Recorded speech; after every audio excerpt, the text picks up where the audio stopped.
Our next guest is all about the spice. We have Alyzeh Rizvi, who is the co-founder of Peepal. Hi. Alyzeh, thank you for joining us. How are you guys? Good. How are you? Let's see that medal. Oh, yeah. I am showing it off today because this is a big deal for us. Amazing. Congratulations for that Best of award. Thank you. So please tell us and tell everybody out there all about the product and the brand. Absolutely. So my name is Alyzeh. I am the co-founder of Peepal. We make better for you and South Asian inspired condiments. Our first line of products is 3 hot sauces that are varying in heat and flavor. And our story really is that, we started with these sauces because my husband and I, we moved from Pakistan. We grew up in households where we consume a lot of condiments, 3 to 4 with every meal. And growing up in Pakistan, we would consume these like chili-based condiments a lot. And when we moved here and both of us reached our 30s, we realized that we combined together had issues like hypertension in the family. My husband got diagnosed with diabetes. I got diagnosed with high cholesterol. And so we were really trying to create condiments that were for ourselves. So it happened very organically. And then we arrived at hot sauces that we wanted to share with the community too. So kind of opening it up to everyone. And you just recently had a massive rebrand. Please tell us all about that. Yeah, so I think, when you start off as a brand that is a more home-based product that people start to call you up and say, we want this product from you, and you don't typically have the CPG journey that a lot of brands do where they carve out their space. I think ours was a very organic product and, kind of gained traction over the past couple of years. And so we realized that when we started out, it was the pandemic. We had a very direct-to-consumer approach. We wanted to keep it small, and we named our sauces in Urdu, which is what the language my husband and I speak.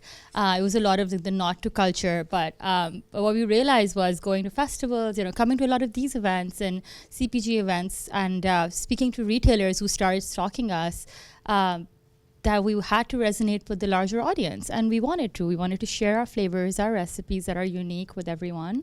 And so a rebrand was inevitable, but I spent the last whole year doing it and talking to a lot of industry experts, talking to our customers, going to festivals, and really kind of honing in on what those unique value props that customers felt that they wanted to take away from the packaging, and thinking about the steps, right? Like, how does a customer go to a retail aisle and pick out a hot sauce? I do that myself. So what are those things that would help me decide which hot sauce to purchase? So I think the rebrand was focused on that kind of retail first approach.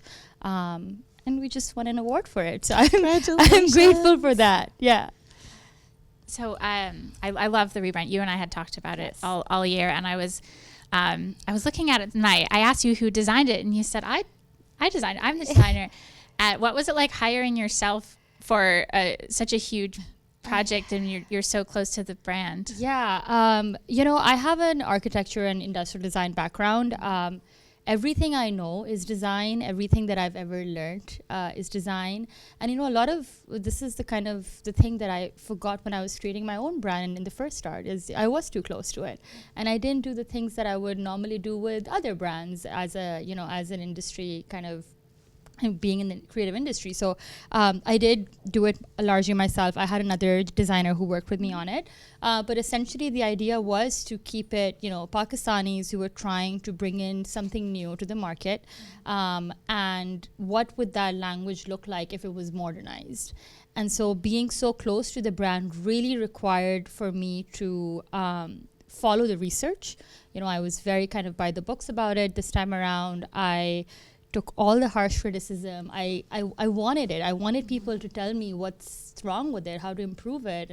And so I think just being a sponge for a whole year and being very close to it, but at the same time stepping away from it when it was necessary and taking that kind of feedback from various folks in the industry and our customers on the packaging. So we iterated, I think, 70 times the labels, which is kind of a lot.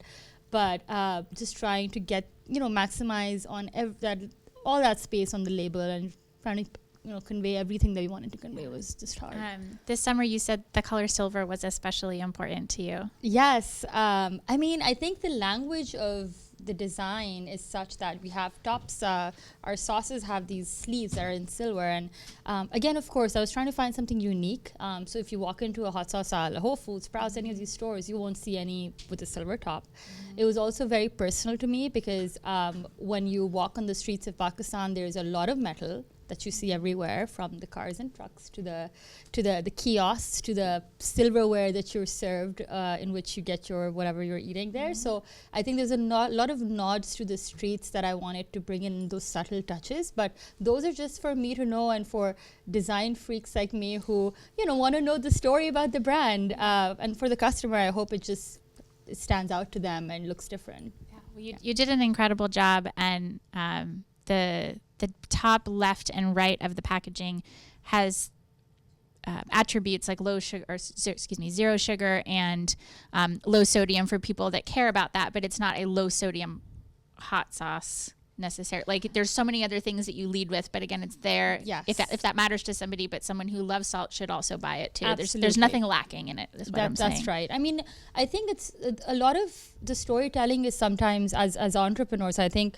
a lot of storytellings of for cultural brands specifically, right? Like, a lot of folks want to know the culture piece behind it, but there is innovation there too. And I think the thing that's different about us is we use fermented peppers, and that are that go in a salt brine, so that flavor of the salt is actually coming through, so we don't have to add salt in the end, which means that we can keep the sodium very low. It's 80% less sodium than most hot sauces in the market.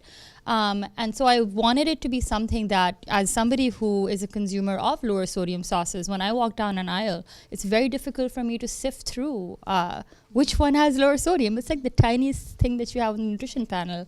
So we wanted to put it front and center for the customer who is looking for that. And we really hope that it lands with our customers. Yeah. Well, Alyzeh, it's been such a pleasure to have you here at NOSH Live and in our elevator talks. One last quick question for you before we say goodbye. For all of the brands out there, what's one of the best pieces of advice that you've gotten on your journey so far? Oh, wow. That's I know. I didn't mean to give you a stumper on your way out. I think the best piece of advice, it really comes from all the entrepreneurs I have spoken to who have taken a leap of faith when it comes to the rebrand piece of it. Yeah. And I have this conversation with a lot of other founders too, who are always thinking about doing it. I think product is iterative. That's what I've learned throughout my career. And of course, it's my baby. But it also means that I want to see it flourish. I want to see it excel. And so, don't be afraid to learn and apply what you've learned to your product. It'll only help you. It'll help other folks who are trying to find it. So I think just not being afraid of changing something about your product is what I would say. I think that's everything that everybody needs to know. Thank you so much for joining us today, Alyzeh Rizvi of Peepal. Thank you so much for joining us Thanks here for having me. on Elevator Talks Live.